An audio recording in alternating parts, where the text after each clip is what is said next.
Was the DHL 737 crash in Vilnius last week the product of sabotage?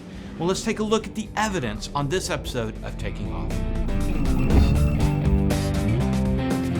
Hi, I'm Dan Milliken, and I hope for the U.S. audience that you had a great Thanksgiving. For the rest of the world, I hope you had a great week. This report is coming out Sunday, December 1st, 2024.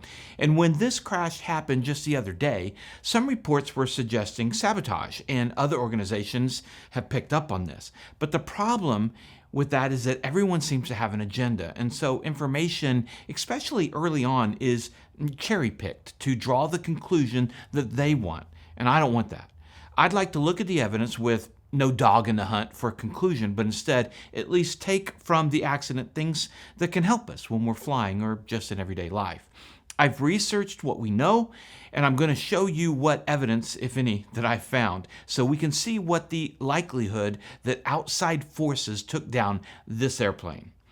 How does a DHL cargo airliner get into this situation to begin with? Let's recap the details, but as we get into the nitty-gritty, we remember that one pilot has died and his family is undoubtedly devastated, and our hearts go out to them. Just 6 days ago, November 25th at 5:30 a.m. local time, a DHL cargo plane operated by Spanish contractor Swiftair crashed near Vilnius Airport in Lithuania. The aircraft involved was a Boeing 737-400 with 4 crew members on board, including 2 pilots of Spanish origin, 1 German and 1 Lithuanian. The plane crashed during its final approach to Vilnius Airport, just 3/4 of a mile short of the runway, resulting in 1 crew member's death and injuries to the other 3. And looking at the footage and the massive fireball just short of the runway, it's truly a miracle that only 1 person died and no one on the ground did. The 737 was on its descent for landing when suddenly lost control, skidded across the ground, collided with a residential building, and causing it to burst into flames. No distress call was made by the pilots during the final moments of the flight, according to the air traffic control audio. Runway Delta, descent altitude to 2,700 feet, QNH 1020, cleared ILS Zulu 19, report established. Okay, 2,700 feet with QNH 1020, and we are clear for the ILS. Will report established, Postman 180, Delta, correction. The plane was carrying regular parcels, and there's no confirmation yet on whether any were suspicious. The plane was on final approach, having just descended beneath the clouds, which were 500 feet above the ground, and it crashed short a mile from the runway, and more on this in a moment on the specifics. But was this sabotage?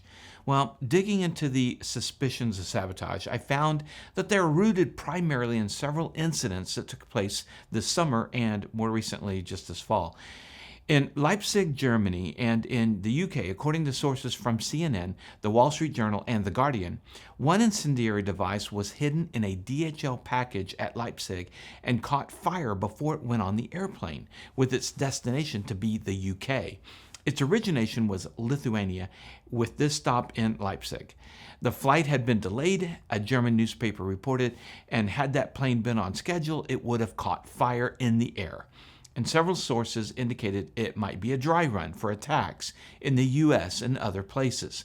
The device was reported to be hidden in a shipment of massage pillows and erotic gadgets. I didn't Google any further on that. But the package caught fire on the ground. German officials said if it had happened in the air, it could have downed the plane. U.S. and European law enforcement agencies are working together investigating whether the incendiary device at the DHL logistics hub in Leipzig were part of a Russian intelligence service operation or by outside individuals acting at the behest of Russia.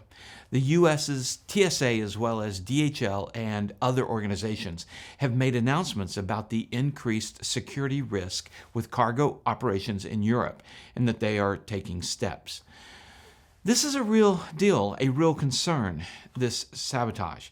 And at the end of the day, to this point, nothing has been proven as to who or what organization is responsible for these incendiary devices. Also, unconfirmed German reports suggest that there were 2 other incendiary devices found in Poland, one of which the Polish media said caught fire at a warehouse in Warsaw, and the other was successfully intercepted.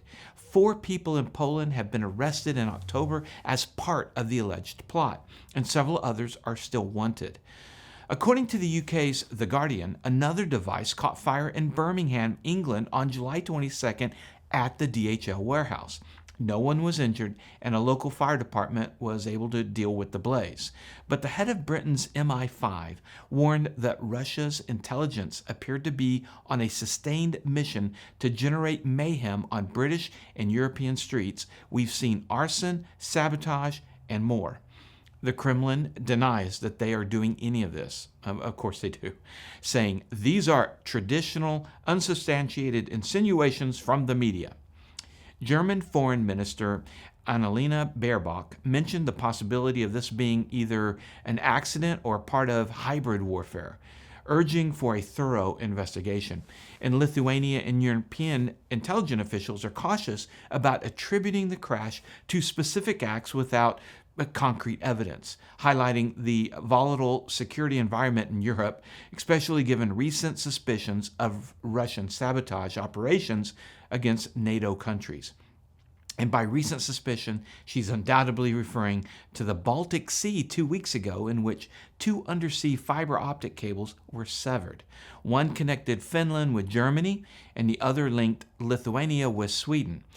Investigations so far are looking closely at a Chinese-flagged cargo ship which had a Russian captain. It was basically observed at the scene of both crimes at the time the crimes were committed.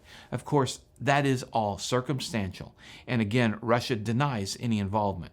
But I bring it up to show you how tense things are in that area of the world with all the sabotage and things going on. When I go through all of this information, clearly there is strong evidence of some group trying to test the air cargo shipping for terroristic action. But who it is not yet entirely clear. And then that leads us back to the crash 6 days ago in Lithuania. Was this part of that concerted effort? At this stage, investigators are not ruling it out. The question remains, did this plane crash happen because of sabotage? Looking at security camera footage and the ADS-B from the plane, there were a lot of holes in the Swiss cheese for this plane crashing. The weather was instrument conditions, meaning the visibility was 0 as they flew the approach to landing. And according to the report on the Aviation Safety Network, the weather was pretty bad. Ceiling of the clouds was at 500 feet above the ground at the time, and temperature was -1 Celsius. The pilots were using their instruments to fly the plane, and looking at their track, they were faster than normal and overshot the approach and had to adjust, which can happen with the autopilot when you're fast enough. And by the ADS-B returns, it looks like the autopilot was on. Then when they turned onto the final approach, right in the last couple of miles, they dropped below glide slope, which could be for a couple of reasons, like the autopilot being set up incorrectly or the pilots disengaging the autopilot once clear of the clouds and hand flying it too low, or some kind of ILS antenna disruption for the glide slope information. Here's what Juan at Blanco Lirio is showing on the flight track. And for those that think maybe it was GPS jamming, the plane was on an ILS approach, which is not GPS. And it happened at 5:30 a.m. after a night of flying. These pilots who fly these cargo missions are especially susceptible to fatigue as you get out of the body's circadian rhythms. And listening to the radio calls, the handoff to the tower was a problem. The approach controller instructed the DHL flight to switch to tower at 118.205. 118 Delta, 4 miles from touchdown, contact tower 118.205. 11805, Postman 18 Delta. But the 2 was hardly readable, and the crew read back 118.05. Now, they would have had the correct frequency in their approach plate and a lot of other places.